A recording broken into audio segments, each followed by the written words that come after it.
Now we run 8 pantries across the city. We fed just over 500,000 people, or provided food for just over 500,000 people. The way it works is people pay £3.50 and get access to £20 worth of food. During COVID, it was difficult because obviously distancing people and stuff like that, but we still did it. But basically, it wasn't the easiest thing to do. There was less, I would suggest, because obviously I think people were a bit frightened, of going outside and stuff like that. So obviously, with the cost of living crisis that's been going on and the inflation, we started to notice more people. So it's sad in some ways that we have to run 8 pantries across the city. The vision for Fan Support and Food Banks is to eradicate food poverty. We're really just putting a sticking plaster on it. We're trying our best to feed people, but it's sad that it's like this. But this is the economic sort of reality that we live in. There's 60 clubs now across England, Scotland and Ireland who've followed our model. Football fans are trying to make a difference. We get a bad press sometimes, but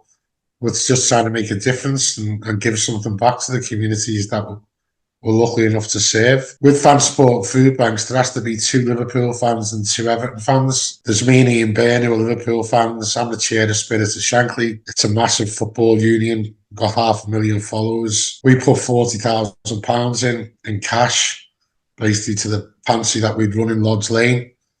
So we purchase all the food there. All the food at the other pantries is what we've collected on match days. We get about a ton of food on match days these days. People are so generous, football supporters. We've got a warehouse in Kirby where we store all the food. We've got 4 different vans basically that we use basically to set up in different places. We always partner with a community organisation. Fortunate enough, obviously, to be the chair of SOS, but I was also the chair of the Greenhouse Project in Toxteth. So basically what happens is the Greenhouse Project recruits all the volunteers. You need about 10 to 15 volunteers basically to man the pantry. And then in West Derby, basically we work with the Millennium Centre. In Everton, we work with Vauxhall Law Centre. And they all do the recruitment of the volunteers who help distribute the food to the people on the day. Well, we believe everybody should have access to food.